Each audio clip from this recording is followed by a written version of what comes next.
Okay, a very good afternoon to all of you.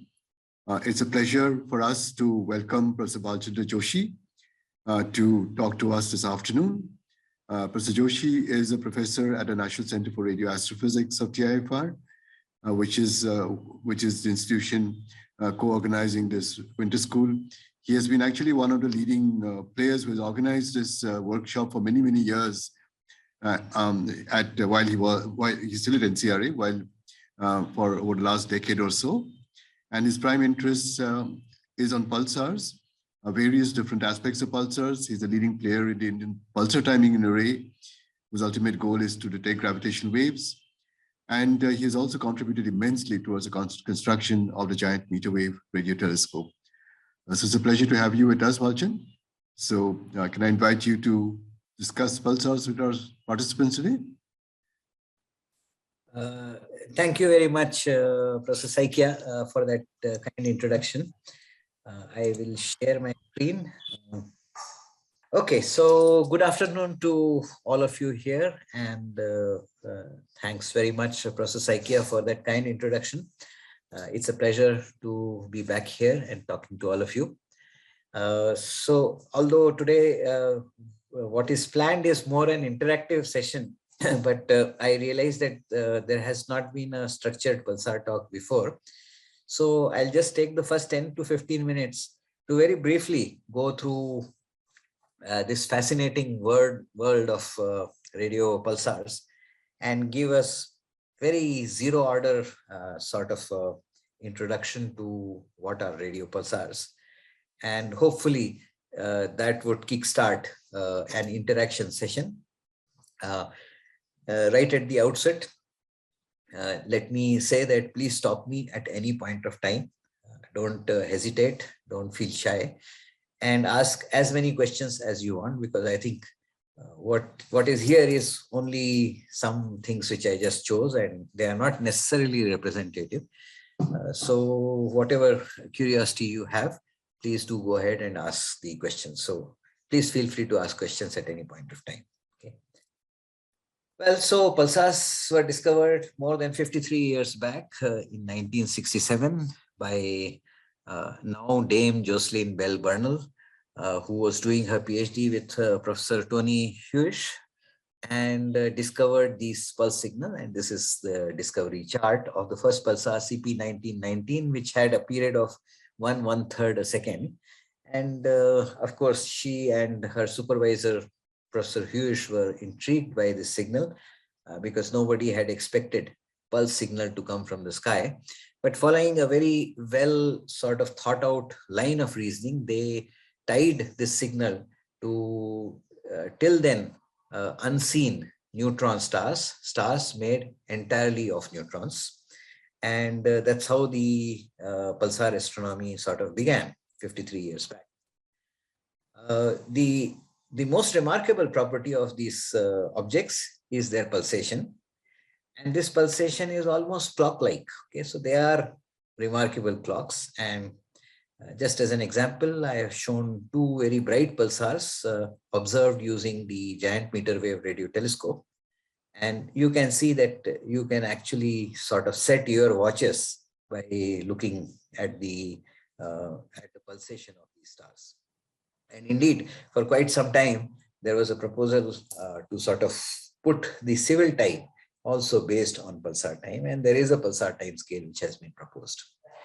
So they are remarkable clocks. And their clock mechanism comes from the fact that they are like celestial lighthouses, where there is a beam of radio emission which is emitted by these stars. And as this beam is misaligned with their axis of rotation, every time the pulsar rotates, this beam sweeps past through your line of sight and you see a pulsation. So that's the mechanism of pulsation. Very quickly, they are rotating highly magnetized neutron stars. And as I said, are just like celestial lighthouses. More than 3,000 of these sources have been discovered so far, with periods as short as about, say, 700 times a second to as large as 73 seconds. Okay, so almost a minute period. And although these are remarkable clocks, that does not mean that the periods are constant. It actually increases, but increases by a very, very minute amount, 1 part in 10 to the power 15. And the underlying neutron stars are also very strange stars. They are very compact with densities approaching the nuclear densities of the order of 10 to the power 14, and a moment of inertia which is extremely large. Not only these properties, but even things like the magnetic field and the electric field on top of their polar caps are very, very extreme, very extremely large. And in that sense, this is a star of extremes. They are from the nearest to the farthest, they are all basically galactic sources. We haven't discovered an extra galactic pulsar. Sir, Yes, please go sir, ahead. why do the time period increases? Yes, that's a good question. The time period increases basically because the pulsar is losing energy, and it loses energy because it radiates. Okay, so the simplest mechanism for the loss of energy is radiation. And apart from radiation, it also generates a copious amount of plasma, and this plasma carries away the angular momentum. So if you equate the total amount of energy lost, that is what is the breaking mechanism of the star, and that's why its period increases. Okay, sir. Thank you. So, after like significant amount of time of energy loss, would it like almost not be rotating? Yes. So that would happen if its rotational kinetic energy is very small. But as I mentioned earlier, and I can go back to that slide. So as I mentioned, the moment of inertia is very, very large. Okay, it's a very compact star.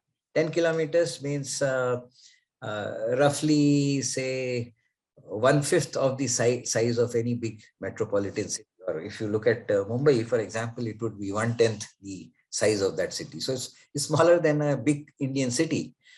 And yet it has a weight which is of the order of 1.5 times the mass of the sun. So that all that translates into a moment of inertia which is extremely large, 10 to the power 45 grams centimeter square. And if it is rotating at 1 second, you can do a simple calculation to find out what is the overall rotational kinetic energy stored in this star. This rotational kinetic energy is so large, and the loss, which is basically the period derivative, that loss is so small that it will take way beyond the age of the universe to slow it down to zero. Yeah, if I may add, the rate of energy loss is also going down. So it will never actually come to a standstill. Okay. It will approach very long periods of no rotation, but it will still be rotating at very large period.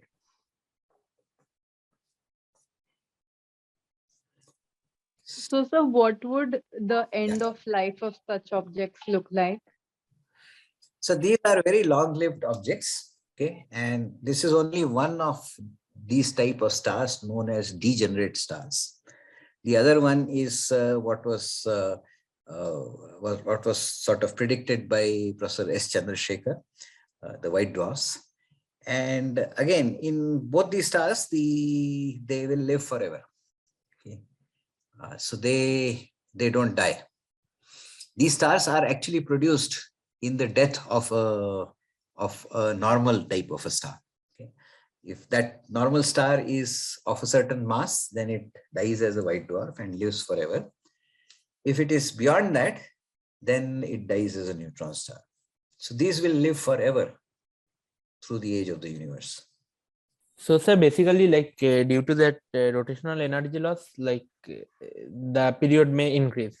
Is it so? Yes, like, yes, okay. Precisely. Like, so then can it like have some effect on the magnetic field? Like, will it also change the magnetic field? So the magnetic field is independent of the rotation. So it's not actually produced by the rotation. The magnetic field is what was frozen when the star which gave birth to neutron star collapsed. And it got enhanced in the reduction of the star's diameter to the neutron star diameter. And the internal structure of the neutron star is such that it can sustain this magnetic field. There will be a loss of magnetic field by dissipative processes like currents in the crust of the star. But, and there have been proposals that the magnetic field decays. Okay? But essentially the magnetic field still, even after decay, remains fairly large. It is 10 to the power 9 Gauss or so, if the decay mechanism is to be believed. Okay? Although nobody has really shown that the magnetic field actually decays. What's the mechanism for the magnetic field? So the magnetic field is just the magnetic field of the progenitor star, that is the star which died and became the neutron star. As the star collapses, and so the neutron stars are produced in the collapse of a large star. As the star collapses, its original magnetic field freezes with the collapse and gets amplified. Now, you may ask, what is the mechanism of the original star's magnetic field? That itself is an open question. But essentially, there are a few mechanisms which have been proposed, say, for example, for our own star Sun. And I think there will be some discussion of that in a later lecture. Okay. But this is essentially the flux is frozen as the star collapses, and that's how the magnetic field becomes so large. And it is sustained by a superfluid interior of the neutron star. And also it could be sustained in the crust. So there are two different mechanisms of sustaining it. But essentially it remains frozen like that and decays. There's very little amount of decay in the magnetic field. I mean, this neutron spins don't contribute to that either. Neutron spins, you don't, there is a dependence in terms of the p dot, as I will show a little later. Okay, but at least I am not aware of any mechanism where the neutron spins lead to an increase or decrease in the magnetic field.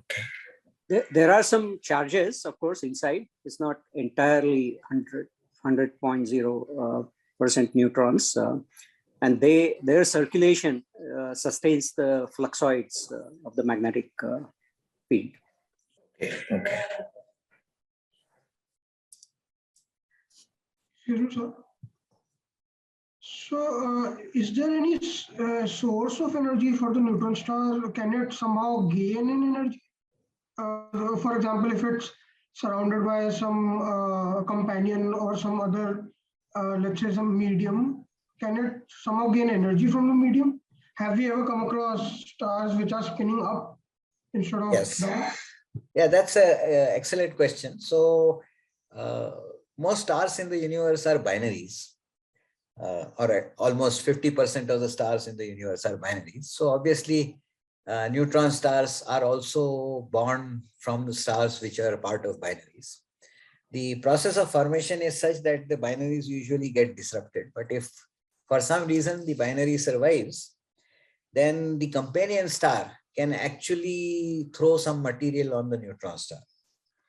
And when that happens, and this is called as the process of accretion, when this happens, the angular momentum from the companion star is transferred to the neutron star, and that increases the rotation of the star. Since the process is accretion, in accretion, the infalling material actually is accelerated by the gravitational, very extremely strong gravitational field of the neutron star. And this acceleration heats up this matter significantly. And these stars then radiate in X-rays. So you can actually see such accreting stars in X-rays, and looking at those accreting stars, you can figure out that this kind of process does take place, and that can spin up the star.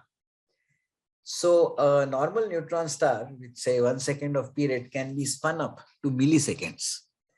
And that is the channel from which the so-called millisecond pulsars are formed. The other thing which the accretion can do is it can bury the magnetic field. So the original magnetic field of a say 1 second star, which is of the order of 10 to the power 12 Gauss or so, can get buried, and you can finally produce stars which spin very fast, hundreds of times a second. At the same time, have magnetic fields which are 2 to 3 orders of magnitude lower than the magnetic field of the normal neutron star population. And such stars are very important stars. They are known as millisecond pulsars. And the fact that most of these millisecond pulsars are seen in binaries also is a supporting argument called recycled pulsars. What is the origin of the electric fields? Can you repeat your question? I missed part. Yeah. What is the origin of electric? Repeat your question. What's the origin of the electric fields? Okay. You are asking the origin of the electric fields, correct? Yeah. Yes. Is it? Yeah. Okay. Yeah. So imagine the neutron star to be a conducting sphere which has a large magnetic field. Okay. It's a standard electrodynamics problem. Any good electrodynamics book you can go, this problem is solved. Jackson, for example. So if you rotate the star with the very high magnetic field, okay, it will act like a generator and it will generate electric fields. Okay. So that is what happens. You have a very rapidly rotating star with a very high magnetic field, and that will generate electric fields. So that's the origin of the electric fields. Sir, hello. Yeah. So I was saying that since neutron stars, they are not solid, like they are mostly of superdense material. So is it possible that the rotation of the neutron stars, they may undergo a differential rotation? Actually, that is true. Okay. So at some later point of time, okay, so let me skip through a little bit. So that would explain this better.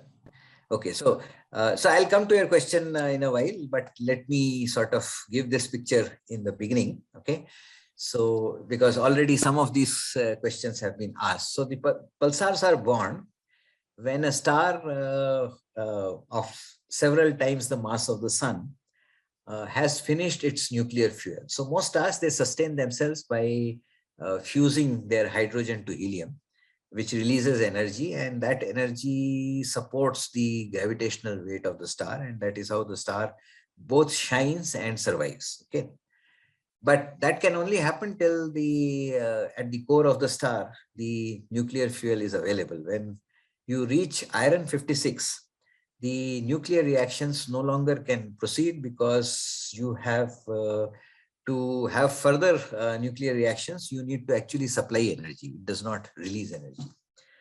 And at that point of time, the support of the outer part of the star goes away. So the star starts collapsing or contracting.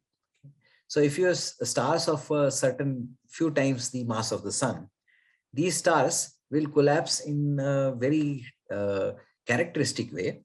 The inner core of the star will collapse, and to conserve energy, the outer shell of the star will actually expand.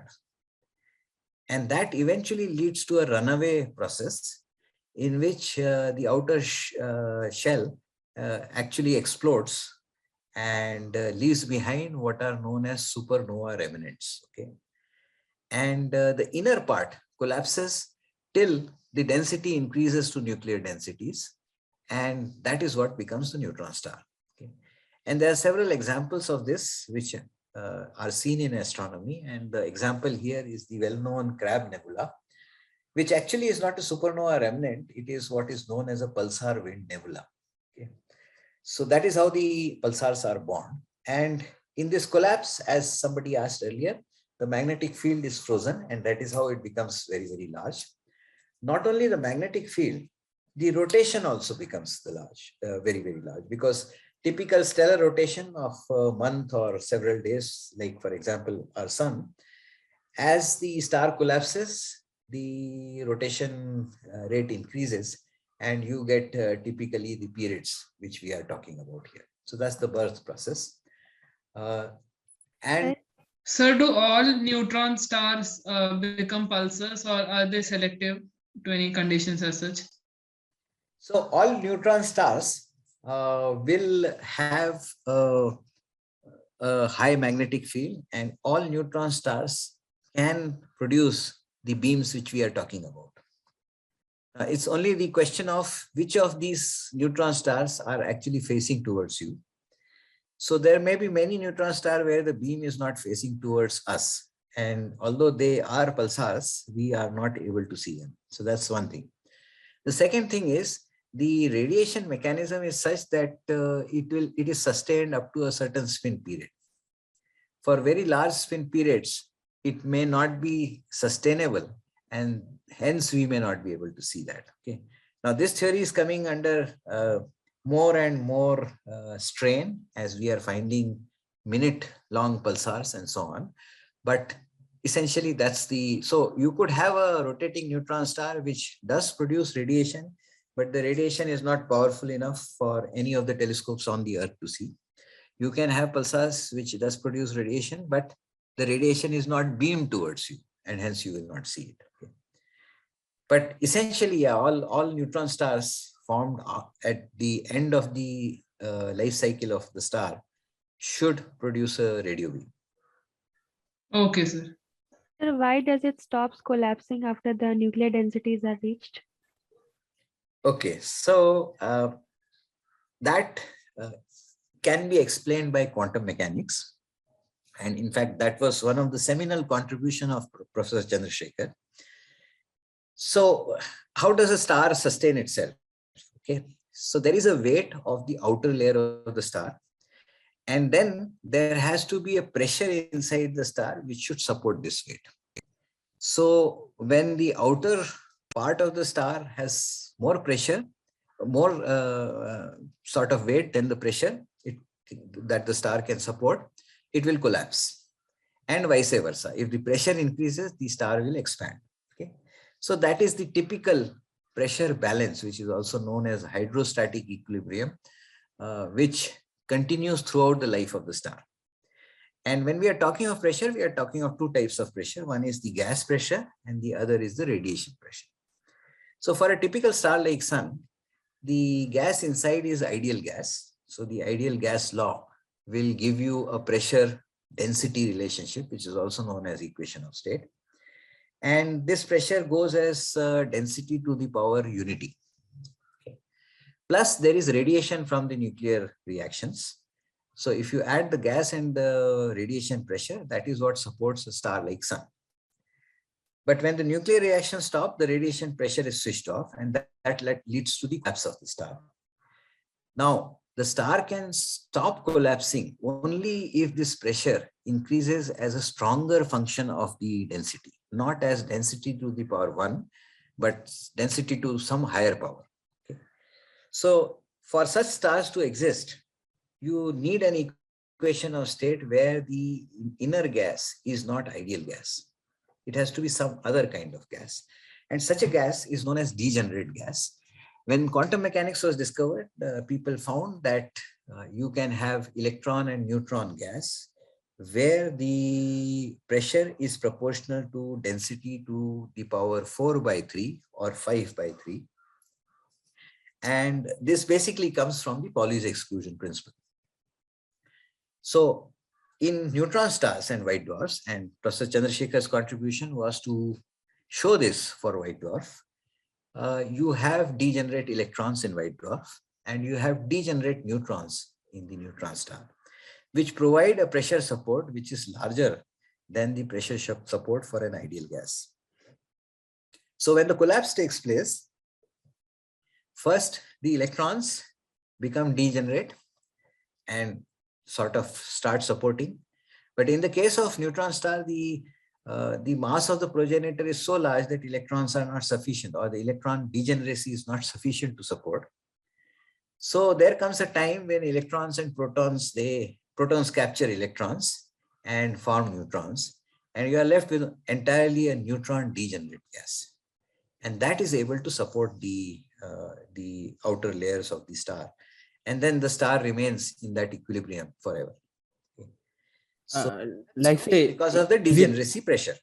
Like say, is it not possible that under more extreme circumstances like this can be violated? Like that star can form what hypothetical quark stars or so.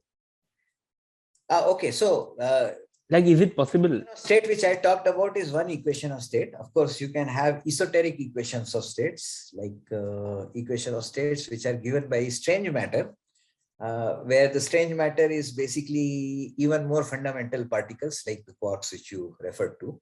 And such stars have also been hypothesized. Okay, and again, both the strange stars as well as the neutron stars which we are talking about can sustain only a certain amount of weight. So if the weight goes beyond that, there is nothing to prevent the collapse.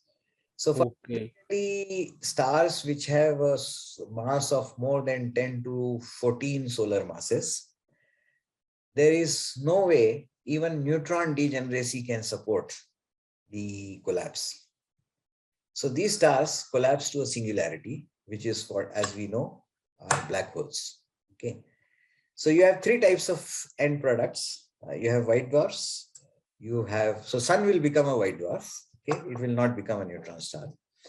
But if you have more massive stars than sun, then they become neutron stars up to a certain times the mass of the sun, beyond which everything becomes a black hole. Now, in this regime of neutron stars, you can also have strange stars, where the interior of the neutron stars can be made up of quarks, which has an equation of state which is very different from the equation of state of this. But again, observationally, it's very hard to say that whether the star is a neutron star or is a strange star. Both of them still survive today, but most people believe the neutron star hypothesis because it is a simpler hypothesis than the strange star one. But many of the properties of the pulsars can also be explained by strange stars. So you are right in some sense that as a theoretical oddity, it still remains a viable option. So when the degeneracy pressure is not enough to support the star and it further collapses, then I've always had this confusion. Does the principle still hold there, or is it sort of violated? Which principle? The exclusion principle. Well, in black hole anyway, the black hole singularity is something where we don't know whether the laws of physics hold. Okay, we only know that the laws of physics hold at a certain envelope around this singularity, which is called the event horizon. But other than that, we don't know what goes on inside the black hole. So, because there's no coming out. In case of transition from, let's say, electron degeneracy pressure to neutron degeneracy pressure, there can we comment on this? Comment on what? Whether the electron, like, because until certain amount of pressure from outside, from the mass, the electron degeneracy pressure holds. But when it is not enough, when it collapses to form a neutron star, in that case, is the Pauli exclusion principle violated? Because then no. Pauli's exclusion principle is not violated then. It only thing which happens is that there is a reaction called beta decay. Beta decay is a reaction in which neutrons decay into protons and electrons. Okay, because this is energetically favorable. In the case of higher densities, when the masses are larger, the densities become so large that the Pauli's exclusion principle actually holds. And that means that electrons have nowhere to go because all the energy levels are filled up. So the only way the electrons can go is to combine with a proton and become a neutron, because neutrons, there is still a possibility of having different energy levels. So the so-called inverse beta decay reaction, which in normal circumstances is not favored energetically, in the case of higher densities, it is favored. And that leads to what is known as neutron drip. That is, the entire material inside the collapsing star becomes neutron rich. All the electrons are captured by the protons. Okay. So the short answer to your question is, when the transition around the transition mass between white dwarf and neutron stars, the Pauli exclusion principle actually holds. In fact, the neutron stars are formed because of the Pauli's exclusion principle. It is not violated. And neutrons themselves are fermions, right? So they also, of course, obey the Pauli's exclusion principle. But if you go to black holes, we don't know what happens there, because we don't know what is the physics in the singularity. Thank you, sir. Hello. Yes, somebody was asking a question. Yeah, so I was saying that, so in I think in 16th of December, there was a paper in Astrophysics and Space Science where the author, they actually showed that, like, apart from the degeneracy pressure for neutron stars, so there is a outer drag on the space-time which actually like to some extent affect the abrupt collapse of the neutron star to form singularity. Like, apart from the degeneracy pressure, the drag from the surrounding space-time for neutron star actually helps it to prevent from abrupt collapse to form a black hole. I think this might be an important one. Yeah, so so the drag which we are talking about is a sort of is a magneto kind of effect, and that can affect that can affect to some extent that can to some extent provide the support which one is talking about. Okay, so that's what that paper is all about.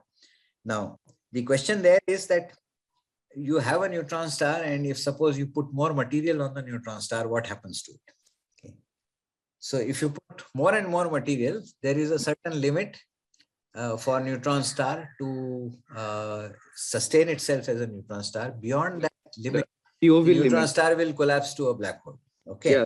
Yeah. So this is known as accretion induced collapse. Okay. And the question is, at what threshold this will happen? Now, the scenario which you are talking about alters that threshold, but it does not totally take away that threshold. Okay. So if you continue to pump matter, more and more matter, at some point of time, it will collapse. Okay, so like so all that lens thirring effect does, okay, which is what the frame dragging effect you are talking about, is that it modifies this threshold. Mm-hmm. So like they actually showed that within the Tolman-Oppenheimer Volkoff limit, so they actually applied the Raychaudhuri equation for cosmological stuff, taking the lambda equals 0, and they have actually applied it within the local frame to show that, like, within the Tolman-Oppenheimer Volkoff limit, so it is the drag also which can sustain the collapse. Yeah. So that's what I'm saying, that it will change the threshold. Mm-hmm. It will not. So eventually, at some point of time, nothing can prevent that. Yeah, sure. So it's a sort of modification. So in fact, this is the question which is little bit unclear. So if you look at the TOV equations which you referred to, so what happens in the TOV equation is that you have very strong gravity in the neutron star. Okay. I'm actually going more esoteric. I don't know whether I should go in that direction or not, because there are others also. But since you asked this question, so in the TOV equation, you also have the gravitational, it's a very compact star, so you have gravitational energy of the star itself. Now that gravitational energy itself in the Einstein's general theory of relativity has a certain mass associated with it. Okay. So unlike Newtonian theory, in the general theory of relativity, black hole is a certainty because the gravity itself has mass. And there is a runaway process by which the star has to collapse. Okay. And so in the TOV equations, you can actually transform the TOV equation to actually show that this kind of a thing happens. The question is, at what mass this happens? So for white dwarf, Professor Chandrasekhar applied the degeneracy pressure and came up with the maximum mass of white dwarf, which is 1.5 times the mass of the sun. So the question is, what is the similar maximum mass for a neutron star? And that there is no unanimity. And you can invoke various phenomena to sort of show that it could be 2.5 solar masses, it could be 3.7 solar masses, and so on. Some of them come from purely theory-inspired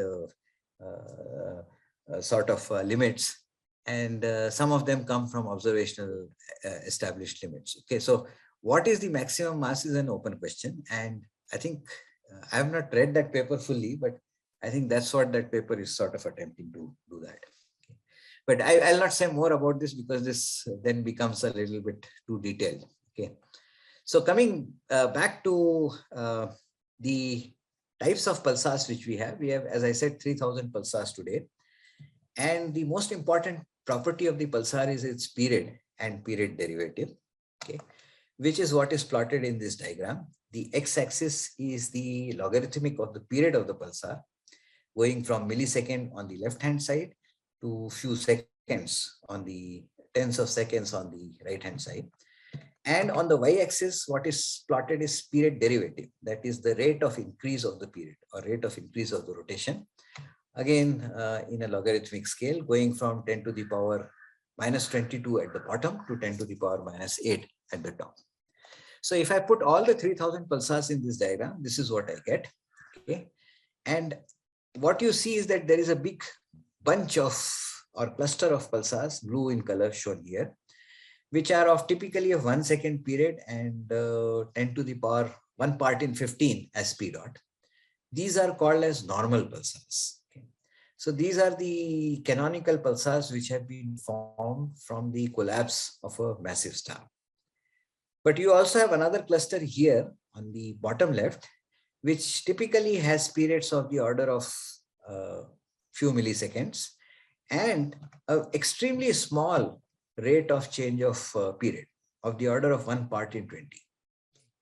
These pulsars are known as millisecond pulsars. And as you can see, their period does not change much. So they are the most excellent clocks in the universe. And they find their applications in large number of experiments constraining the fundamental physics itself. Sir, as you had mentioned earlier that these pulsars have a quite stable period, then why is it that they are somehow, I mean, there's such a high rate of increase of the periods of for some pulsars?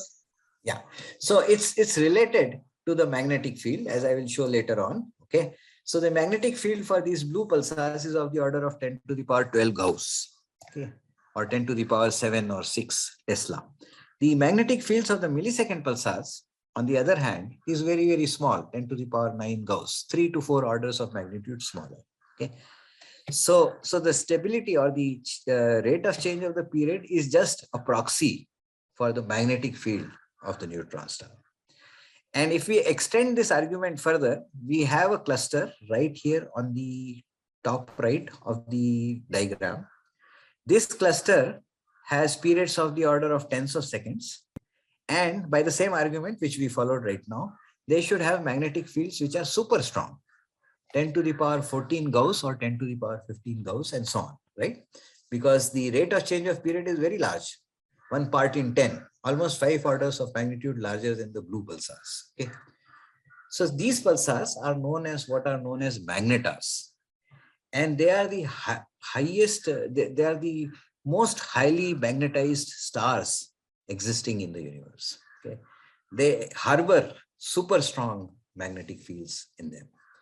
So there are these 3 classes, and then there are several subclasses, which I will not go into that.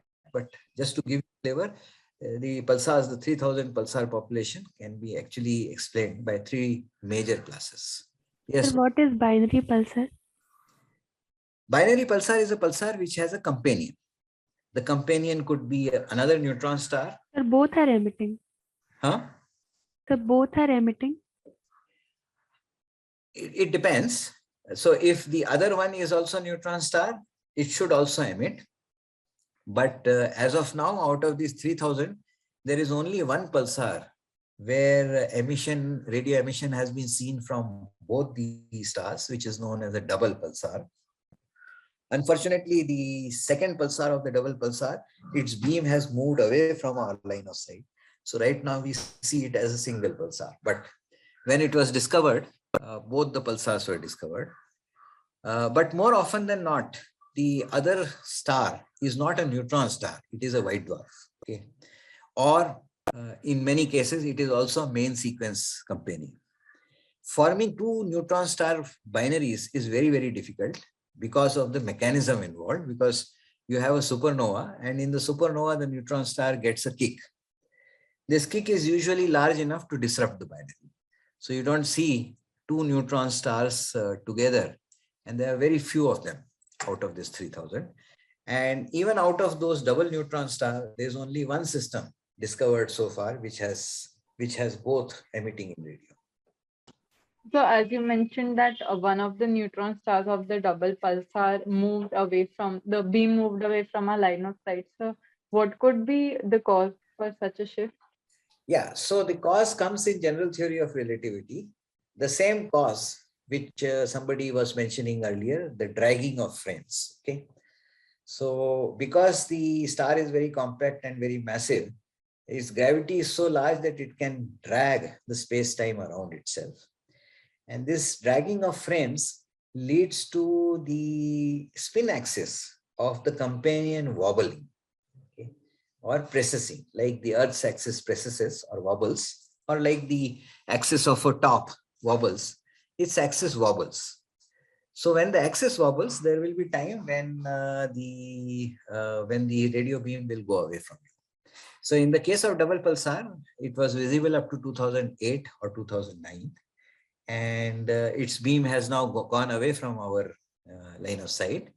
However, like any wobbling top, it will come back. So in the next 4 to 5 years, we may again start seeing the second thing. That would be very interesting to sort of study when it happens.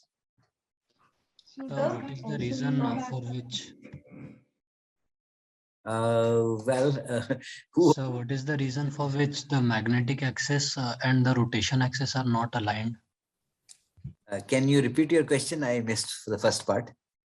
So what is the reason for which the magnetic axis and the rotation axis are not aligned? Okay, so there can be many reasons for doing this, why the magnetic and the rotation axis is not aligned.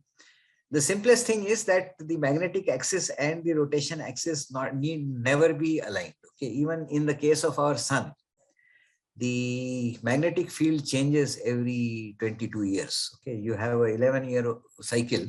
The north becomes south and the south becomes north. So there is internal processes inside the star which can shift the magnetic axis from the rotation axis. So there is no reason why there should be an alignment on the axis. So even the progenitors may not have a aligned magnetic field. Okay. Certainly, there have been theories which say that the currents are sustained in such a way, the currents which Desh was mentioning earlier are sustained in such a way that over a period of time, there should be an alignment as far as neutron star is concerned. Okay. But again, these calculations are uncertain and it's not very clear what is the time scale over which this happens. But you have pulsars which have aligned rotation and magnetic, or almost aligned rotation and magnetic axis also. So, somebody had raised a hand and was asking, I think I missed it. Was it Kaustubh or someone? Yes, sir. I can go ahead after someone. okay. Yes, sir. I was asking, like in this graph, we can see that the normal pulses and the binary pulses, they're localized in their region, but magnetism is spread over the entire diagonal Right. Yeah, so part of the reason why that is there is the number of magnetars is very small. It's only 2 dozen. Okay. Whereas the bulk of the pulsar population is those blue dots. And also almost 10% of the total population is the millisecond pulsars, 300, 350 odd millisecond pulsars. Majority of the rest are the normal pulsars, and only about 24 to 25 are the magnetars. So one reason why it is not as clustered or does not look as clustered is basically because the discovery of magnetars is not very, we haven't discovered many magnetars. Okay. The other reason is that as I told you, the period of the pulsar is rapidly changing for magnetars because of the high magnetic field. So which means that they move across this diagram much faster than millisecond pulsars. So for example, if the initial period was say 1 second, somewhere here where my cursor is pointing, it will rapidly move to the right of the diagram because of the high rate of loss of energy. And hence, by definition, the population will be more spread out compared to the other two. Okay, sir.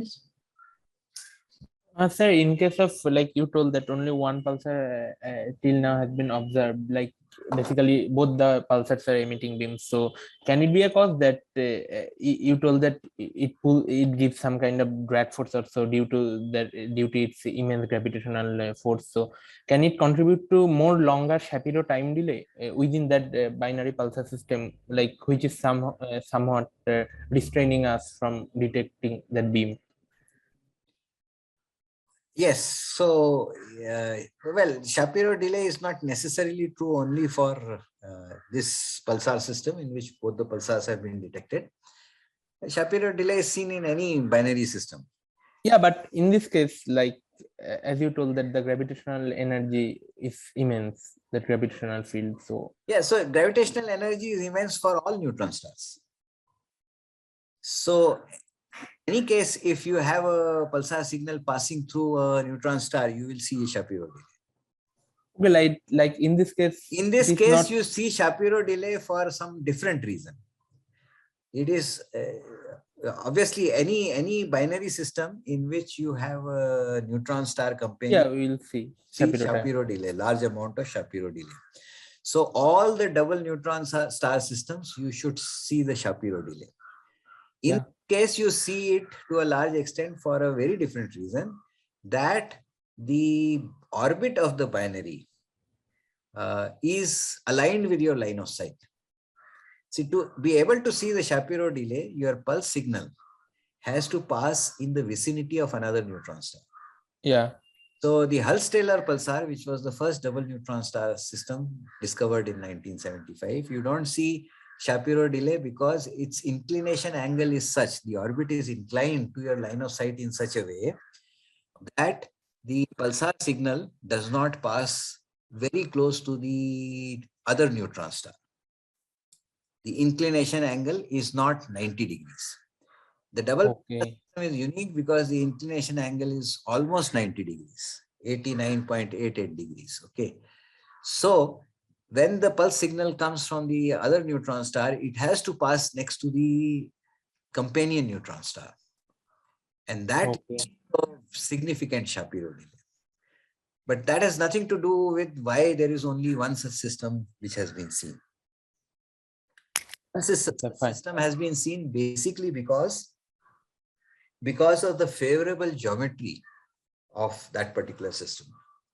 The other systems, of course, there is the other pulsar which is emitting in radio, but their geometry is not correct, is not favorable. And overall, as I said, there are very few out of 3,000 which are double neutron star system because it's very difficult to form these double neutron star system. It requires, in their evolutionary cycle, it requires a phase known as common envelope phase, which can only be satisfied under certain circumstances and not all circumstances. Okay, so fine, thank you. Yeah, I would encourage you to do this, probability calculation, given the fact that there are so many binary pulsars and the relativistic binaries, in the sense both of them being neutron stars. Ask yourself, given the orientation being random for each one of them, what is the chance that you will see both as radio pulsars? Okay, so since we know that the P and P Excuse me, sir. two important properties, we can also try and Excuse figure me, out. sir. Yeah. Sir, Sir, how I had a did, question. sorry. Okay, I had a Please question. interrupt me because I can't see your hands. So interrupt me if I just go ahead. Yes. Who was asking me the question? Yeah. How do we determine if a star is a neutron star? How do we determine if the Like star if we is a have a neutron data star? from Earth, so if we look at a star, how do we distinguish? So in case its beams are not aligned with our line of sight, how would we distinguish? So one way is that we know that the neutron star, from the TOV equations, we knew long back that the neutron star cannot be more than, say, 20 kilometers or 30 kilometers. So if we have some way of measuring its diameter, then we know it's a neutron star. Okay. Now, one way of measuring its diameter is that you look in X-ray, the X-ray pulses of these neutron stars. And then you assume that this X-ray emission. So obviously, the simplest answer to your question is there is no direct way of finding out whether this is a neutron star or not. Okay. Because you can't just go and scoop up the neutron material and say, this is a neutron star. So there is no direct method of doing this. In fact, in astronomy is an observational science. So there is no way of directly constraining the physics anyway. Okay. But why astrophysics is so interesting is that if you make plausible arguments and if you make suitable assumptions and assume that the physics which you know on Earth is valid, you can actually derive a lot of quantities which are self-consistent between different measurements. And that gives you confidence that what you are saying is actually true. So the same thing happens for neutron star. So yes, you can't directly say that it's a neutron star, but you can look at X-ray pulses and assume this X-ray emission is what is known as black body emission. Okay. Black body emission is an emission which is purely due to the temperature of the star. And you can say, okay, this X-ray is coming from a hot spot on the neutron star, and or maybe it's coming from the entire surface of the star. And given the luminosity of this particular X-ray emission and the distance of the star, can I actually find out what would be the radius of the star? So it so happens that you can actually do this. And the simplest way is to use Stephen-Boltzmann law and actually work out the radius. And if you do that, that radius falls in the same ballpark as what TOV suggested long back. When, or for that matter, the earlier physicists who worked on the neutron star problems suggested long back. This should be the radius of the star. White dwarf, the radius is about 6,000 kilometers. So obviously it's much larger than the neutron star. So that's one way of saying that this is a neutron star. However, as far as the initial discovery was concerned, Tony Huish and Jocelyn Bell followed a very different line of arguments to actually show that the underlying star of the pulsars is a neutron star. And the main argument there was that you had to explain the periods, and the period could be explained by either oscillation or eclipses or by rotation. And they showed that given the period like 33 millisecond for the Crab pulsar and 1/1/3 second for CP1919, the first pulsar discovered, there is no way you can explain these orders of magnitude different periods unless we assume the star to be a neutron star.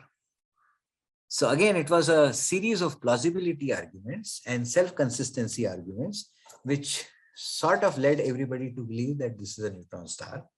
And these arguments have been proven again and again. And in X-ray astronomy, which came much later in 90s and so on, the same assumptions have been validated. So we have a great amount of confidence that they are neutron star. But again, to answer your question, yes, there is no direct way of figuring it out that these are neutron stars. Okay, thank you, sir. Is there Sir, any why other? is that? Yes, sir. Sir, why is that only some pulsars become magnetars and not all of them become? That's a good question, and I don't know the answer. So Sir, I'm how did the why magnetar some reach of them that become. high Maybe energy? their progenitor star was more magnetized. And when you hear Poonam's lecture, I think 3 to 4 days later, she will talk about magnetic stars. So there are stars which have high magnetic fields. By high, I don't mean 10 to the power 12 Gauss.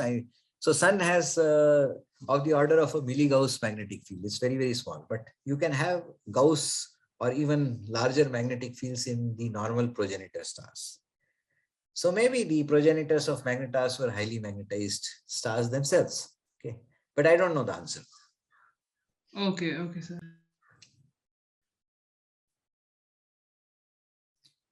There was some other question. Sir, how is the magnetic field so high for the magnetars? Sir, like they are also neutron stars only. So how did they reach that stage? And I think that's the question which the previous student had asked, and that's what I said. I don't know. One possibility is that the star from which they were born had a very large magnetic field, but I don't know the answer to that question. So could you please go back to the previous slide? I had a few clarifications I wanted to make regarding that graph. Can you repeat what you are saying? Could you please go back to the previous slide? Oh, previous slide. This one? No, the one where all the pulses, yeah. So are all the high energy pulsars, do all of them have high magnetic fields? Well, okay. So yeah, all the triangles there are high energy. By high energy, it does not mean that the energy of the pulsar is high. Okay. What is meant by high energy in that legend in the triangles means that these are pulsars which have been observed in X-ray and gamma rays. Okay. So at high energy or extremely short wavelengths. So the word high energy does not mean that their energy is high. Okay. But they also have a very high energy loss. So not all of these triangles are magnetars. The magnetars are only these triangles on the top right, okay, where my cursor is going around. These triangles are also seen in X-rays and gamma rays, but these are what are known as young pulsars. They are part of the normal pulsar population, but they are young pulsars.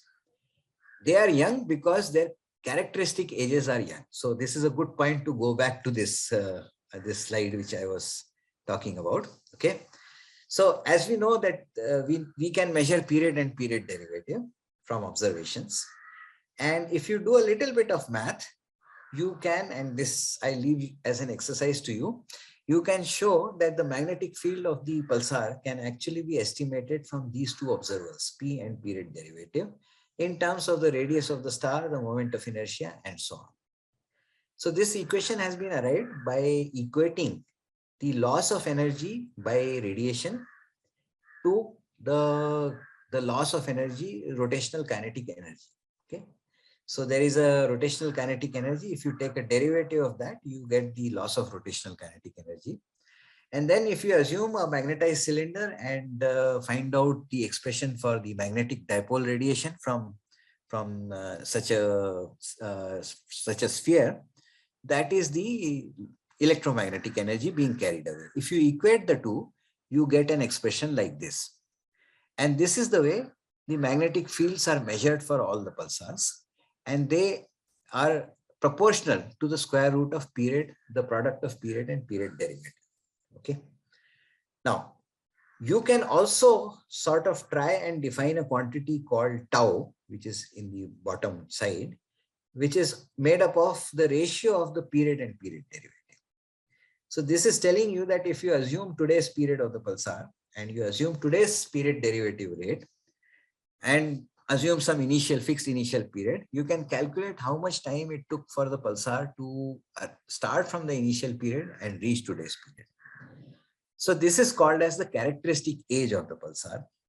and is a good proxy of the real age of the pulsar. It's not the real age of the pulsar because it depends on both P and P dot. And as I think Desh mentioned earlier, the P dot need not be constant. It may change. It may evolve as a function of time.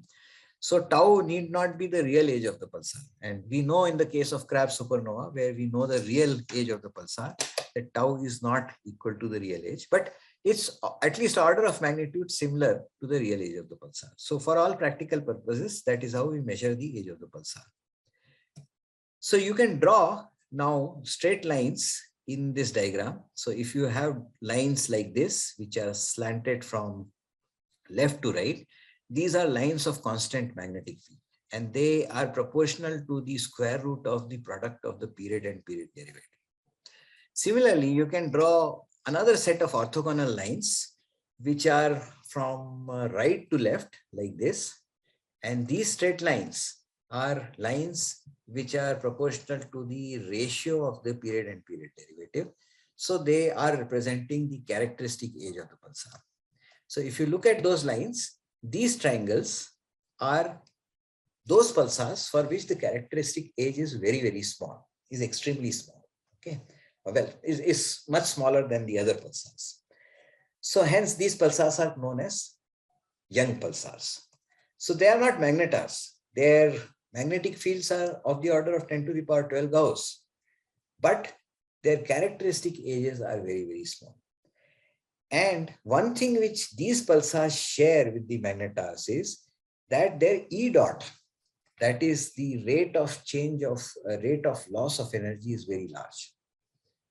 So the fact that they are high energy pulsars is somehow related to the rate of energy loss of the star. And this was a relation given by Trumper and Backer long back, where they showed that there is a linear correlation with the E dot in terms of the possibility of seeing a pulsar at a higher energy rate. Okay, so the high energy brightness, in some sense, depends on E and E dot. Okay, so does that answer your question? Yeah, sorry, I took a longish path there, but I thought it was a good time to explain the rest of the stuff also.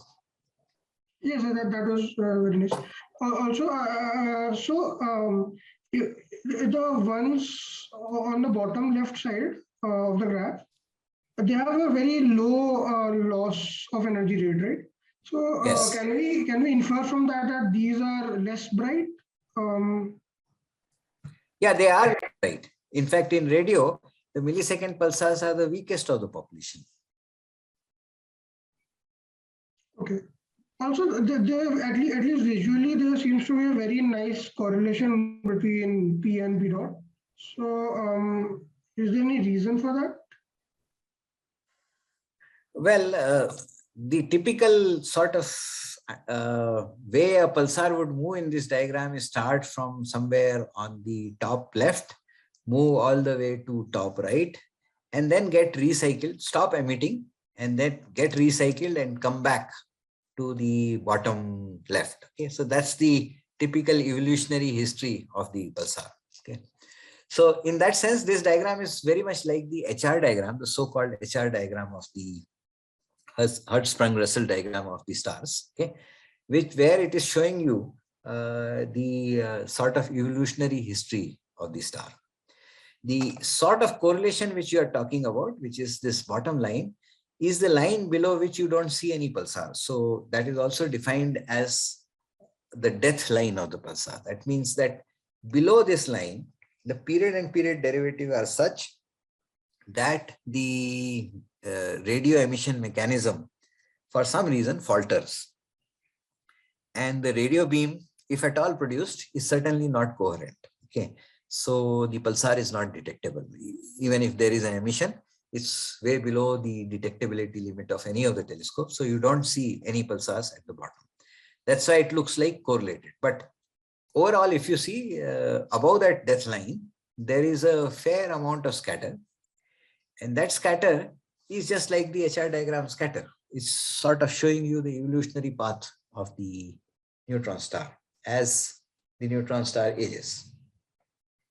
Can I add something, BCJ? Oh yeah, sure. Yeah, the sort of death line that BCJ referred to corresponds to the limiting electric field generated, basically the electric potential difference generated by the dynamo. When that falls below a certain limit, the entire mechanism of producing large number of charged particles which radiate coherently stops. And that's the reason why there is a sharp cutoff. But one thing I find interesting is, if the period is large, that means it's sort of slowed down, right? It's spinning. Yeah, it's a combination. Electric field generation is decided by a combination of magnetic field and rotation rate.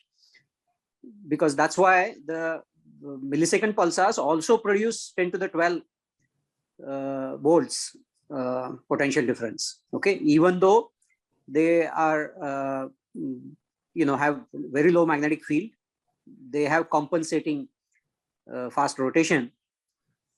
So in terms of the dynamo action of producing EMF, which is essential as an accelerator, particle accelerator, for producing the conditions for radio emission, that is still strong. So one thing which I sort of don't understand is, if you look at pulsars which have high period, that means they're sort of they're slow, right? They're rotating slowly. In order for them to radiate at radio, they need to lose even more energy. So isn't it sort of a and if they lose less amount of energy, then their radio emission dies down. So their major energy loss is in dipole radiation and not in radio radiation. Radio radiation is just some additional few %, but it makes us see the object. So typically, if you look at the high energy loss, radiation loss, so there are three different things. As Desh mentioned, dipole radiation, radio radiation, and also particles. There is a huge particle wind which is coming out of the magnetic poles, and it is carrying away the angular momentum. And this particle wind also produces high energy emission. So, if you compare for say magnetars, the radio radiation is only 0.01% of the overall radiation which is coming out. Although it is so small, you are able to see it in radio because of the coherence in the radio mechanism. The high energy emission is incoherent, so it does not travel. It's like a laser pointer, the laser pointer light travels much farther than say a simple torchlight. Okay. So the high energy emission is more like a torchlight, whereas the radio emission is like a laser pointer. So even though the radio emission is a minuscule part of the overall radiation of the star, we see pulsars with radio radiation far away compared to the high energy pulsars which are nearer. So most of the X-ray, gamma ray emitting pulsars are nearby pulsars. Okay. But the majority of the emission is happening in those wavelengths, and on top of that, the majority of the loss of energy is being carried away by the particles, which is what makes a nebula like Crab Nebula grow up. Okay, so since we discussed about the various things, so let me proceed a little bit also. So the other thing which is very important is that the beam of the pulsar itself is not a very simple standard kind of a beam.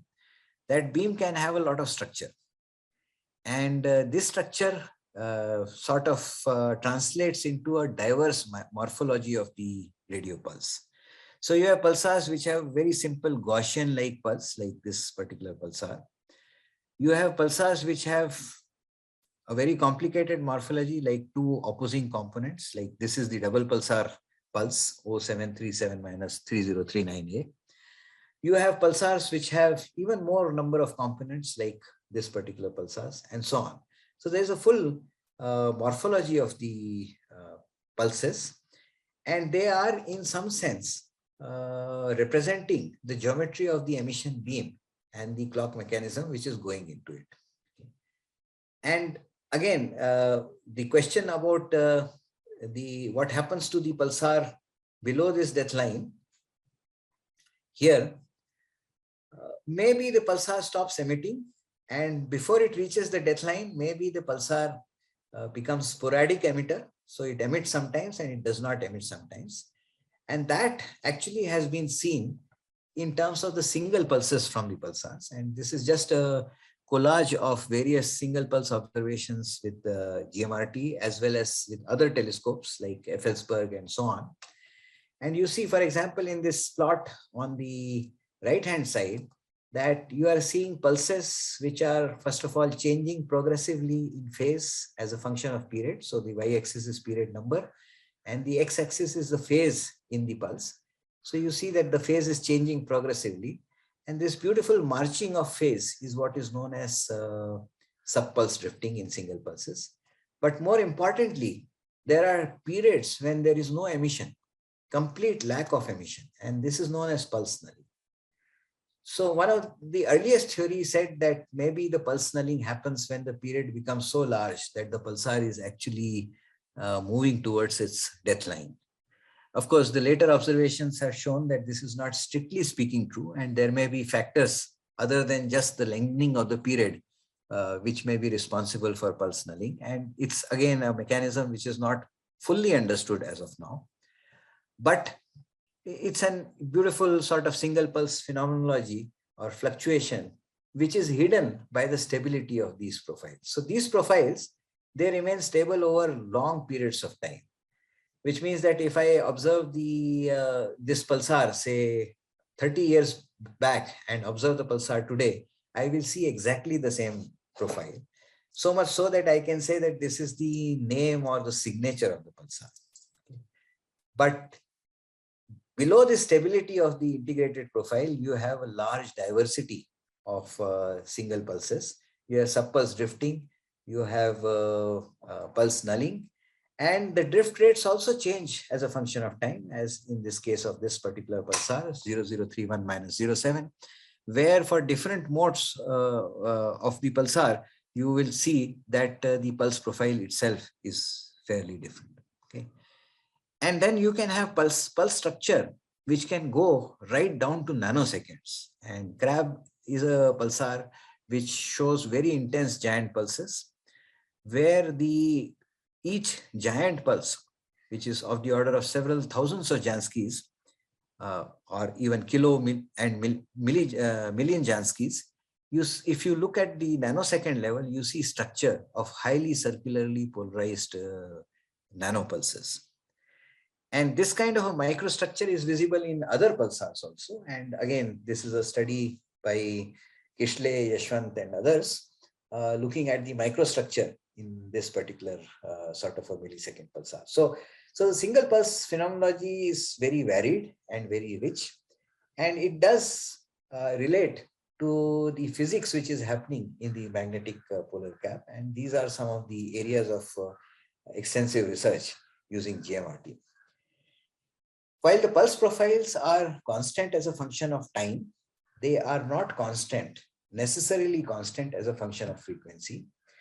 And that is where actually giant meter wave radio telescope plays a fantastic role, because we can observe the pulsars right from 150 megahertz all the way up to 1.4 gigahertz. And we can study the evolution of the radio emission as a function of frequencies. And this is just an example from a recent piece of work where you can see that there is a significant variation of the profile as a function of frequency. For example, in this case, the ratio of the two components is changing as you go down from high frequency to low frequency and so on. Okay. So these are good probes for sort of constraining the emission physics itself.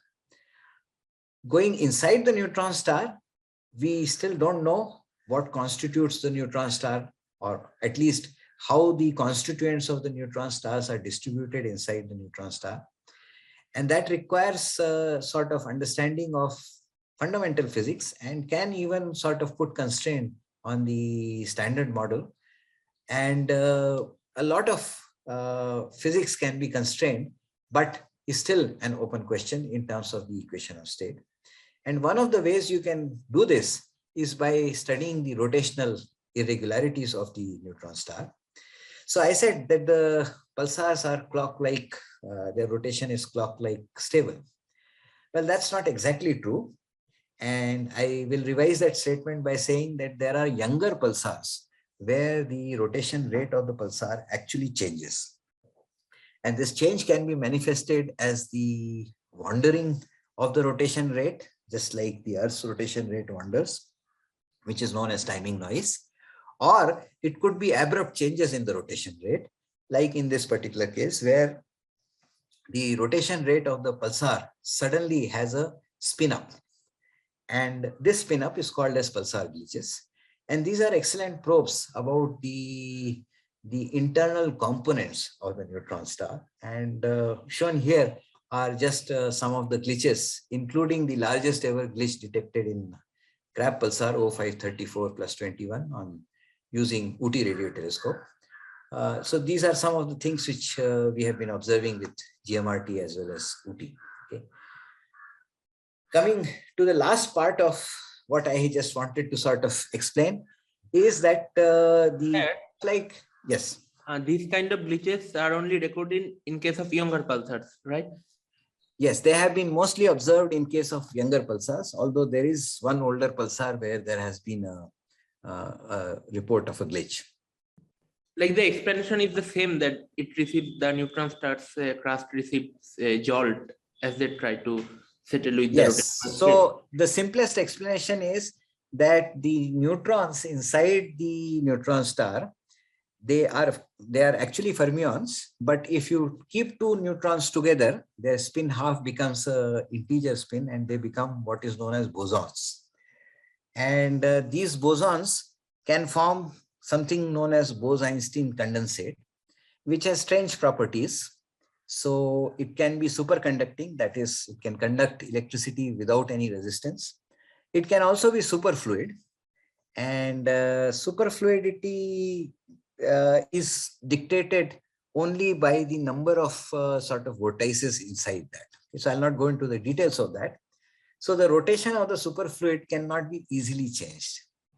So the simplest model for the glitch is that you have a iron 56 crust, which is on the surface of the neutron star, and inside you have a superfluid. The iron crust slowly decelerates because of the loss of energy. So its deceleration is continuous and gradual, but the superfluid cannot actually keep pace with the crust. So there develops a differential rotation between the internal superfluid and the crustal part of the neutron star. And when this differential rotation becomes larger than a certain amount, then suddenly the angular momentum is transferred from the superfluid to the crust. And since the pulse, whatever is the mechanism which produces the pulse, is tied to the crust, we see a spin up of the crust. So that is what is the explanation for this kind of a spin up which happens in the glitch. So say basically in older pulsars, like as they lose energy, like they then can't transfer the significant amount of that energy to the superfluid vortex. So as the pulsars become older and the rotation, so it could be both. Okay, that one reason could be that the loss of energy is not large enough for these glitches to occur more frequently. So they may be glitching. It's not that they are not glitching, but they may be glitching over say 1,000 years. So like they said, you can do a probabilistic calculation here also, and you can say that for older pulsars, they glitch after a long time. So how many of these I am likely to see in my lifetime? Okay. The younger pulsar, on the other hand, because they are losing energy faster, they are likely to glitch more often, and hence you are likely to catch the glitches more often. This could be one of the explanations why you see mostly in the younger pulsars. Okay, there can be other alternatives also to that. Of course, very hard to discriminate between these different alternatives because the statistics is very poor as far as the older pulsars are concerned. Okay, sir. Thank you. Okay, so we looked at one type of stars where the rotation is not very stable. But as I also mentioned in the earlier PP dot diagram, we have these millisecond pulsars, which are fantastic rotators. They are very stable clocks, and they can be used to test fundamental physics. And one of such fundamental physics is what is gravitational wave, which is something akin to electromagnetic waves, but is due to gravitational charges and not due to electromagnetic charges. So just to sort of explain this, I'll play this animation around. So these kind of waves are basically generated when two masses are going around each other. And these two masses could simply be two black holes. And they could be black holes which have millions of solar masses in it. Such black holes we know exist at the centers of the galaxy. For example, our own galaxy harbors a black hole. So when two of such galaxies merge, these two black holes come closer as they are coming in this animation, and they become gravitationally bound as a supermassive black hole binary. This supermassive black hole binary is going to drag the space-time around in such a way that there is going to be a gravitational wave, that is a perturbation, a tiny perturbation in space-time, which will propagate towards the observer, in this case, we on the Earth. So when this propagation of gravitational wave takes place and it comes close to a pulsar, like in this particular part of the animation, and I'll play this all over again just to sort of make it again. So these are the two galaxies which are merging. They each harbor a supermassive black hole binary system, and they become gravitationally bound. So they become a binary system, and that produces the ripples in the space-time, which is what we call as gravitational wave. These gravitational waves are traveling from this binary galaxy all the way towards us. So as they travel, they encounter pulsars in our galaxy, and the ripple in the space-time which this gravitational wave is producing leads to a tiny change in the period of the pulsar. Okay. So that will lead to a blue shift and a red shift of the pulse signal, which is what is being shown in this particular color. Okay. So you can see that there is a tiny change in the frequency of the pulsar. So with my radio telescope sitting here on the Earth, I can measure this tiny change and use that tiny change to detect the gravitational wave which is propagating along this. So essentially, you can make a gravitational wave detector which is celestial in nature, okay, which composes of not one pulsar, but a combination of several pulsars in different directions. And such a telescope is known as pulsar timing array. Okay. And there have been experiments like this since last 20 years. And these are known as pulsar timing array experiment. In India also, we have a similar experiment since last 6 years, which is known as the Indian Pulsar Timing Array. And this utilizes the giant meter wave radio telescope to measure the frequencies or the rotation rate of an ensemble of about 20 pulsars, and look for these tiny changes in the periodicity, which by the way will be correlated across the pulsar in a characteristic fashion, which is known as the Hellings and Downs overlap function. Okay. So with other international experiments using Parkes radio telescope, the Green Bank radio telescope, and the Effelsberg radio telescope, we in PTA are also looking at these, and these require super high precision measurements, which the GMRT enables us to do. And one of the very high precision measurement which is required in such kind of a experiment is the measurement of the dispersion caused by the medium between us and the star. The medium between us and the star is composed of electrons, and these electrons, they produce delays in the pulse arrival time. And the interstellar medium keeps changing. So these delays keep changing. And since the precision required in this experiment is so high, one needs to characterize this. And GMRT is the best instrument in the world to actually do this. And this is just a result of 1 part in 4 measurement of dispersion measure, which we have recently submitted for publication based on the GMRT observations.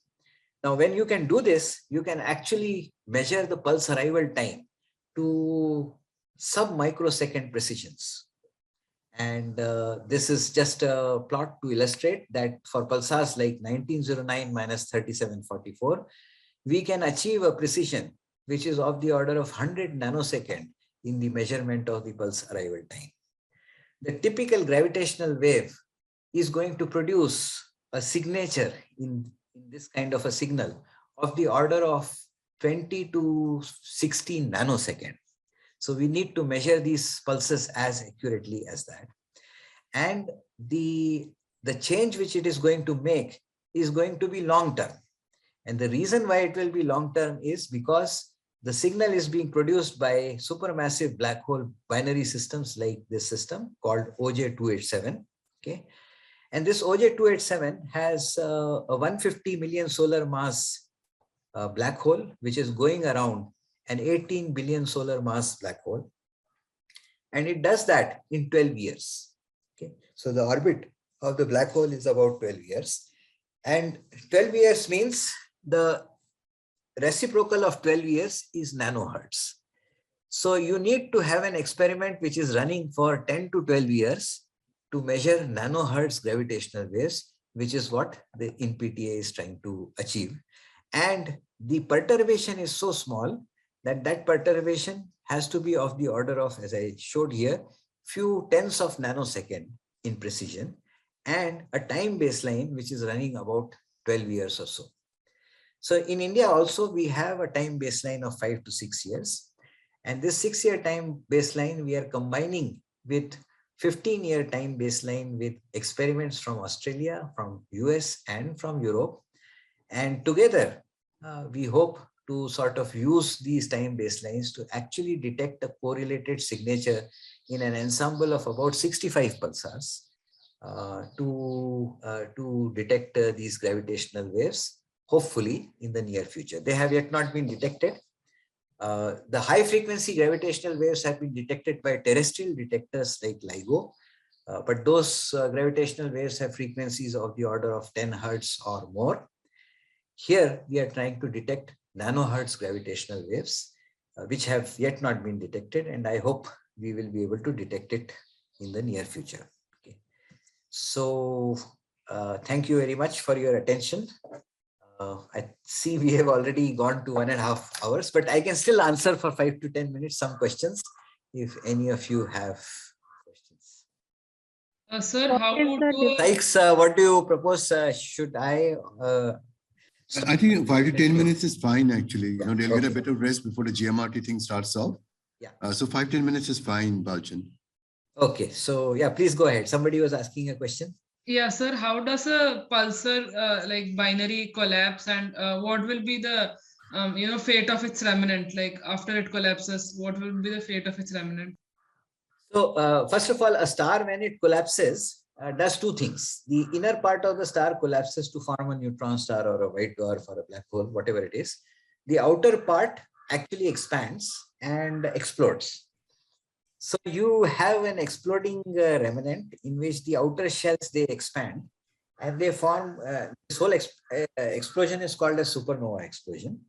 The outer part will encounter the ISM and will push against the ISM, and you will see it in radio with a steep spectrum known as a remnant called supernova remnant.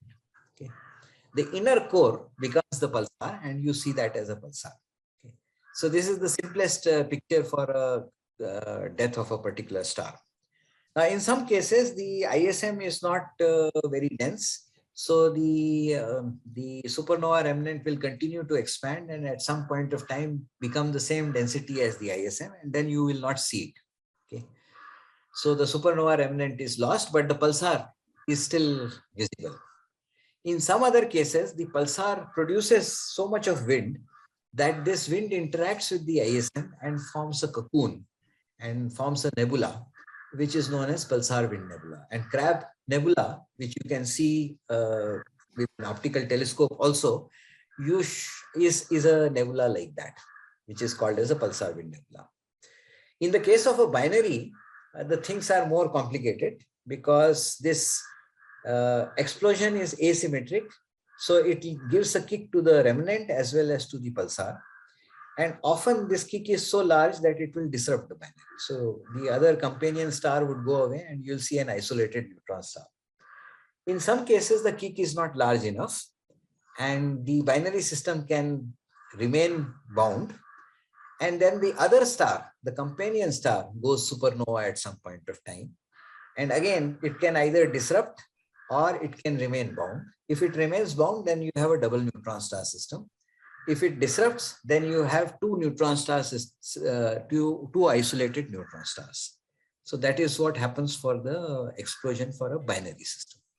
Sir, I also wanted to know about like what happens when a pulsar binary collapses, like when a pulsar star or a neutron star, does it anyhow collapse? Okay. Yeah, fine. I understand. So if you have two neutron stars and they collapse and become one, then obviously they'll produce most likely a black hole. But more importantly, just before this event happens, it will produce a very strong gravitational wave. And that wave will have an increasing frequency. So that is why it is called as a chirp signal. And this is exactly the signal which has been detected by LIGO a few years back in a double neutron star merger events. So what happens when it collapses? Most likely a supermassive neutron star or a black hole. But certainly just before the collapse, you will have a burst of gravitational wave. And after the collapse, you will have some kind of an oscillation of this remnant star, which may become a neutron star or a black hole. Okay, sir. Thank you so much. I actually want some clarifications, like in that binary system, like especially in case of low mass X-ray binary systems. So basically that neutron star spins off by accreting matter from its companion star. And then I have read that it basically becomes, that companion star can become white dwarf and it yields white dwarf binary then. But sir, in case of isolated recycled pulsars, actually what happens? In that case also that neutron star spins up by accreting matter. But in that case, does that companion star not become white dwarf? So in that case, what will happen is that there is an accretion taking place and the neutron star, the long period neutron star, is cycling up, getting recycled and spinning up and becoming a millisecond pulsar. But at some point of time, the accretion is not large enough so that the companion does not undergo a supernova explosion. So you may have a supernova explosion after all in that binary system. And that supernova explosion may actually kick out the neutron star. So you will then end up with a recycled, isolated millisecond neutron star or millisecond pulsar. So that's the formation mechanism proposed for the first millisecond pulsar ever discovered, incidentally by an Indian. Soumya has had her hands up for a long time. So Soumya, you have Yes, a sir. question? Okay, we'll take this as the last question and then we'll close, okay?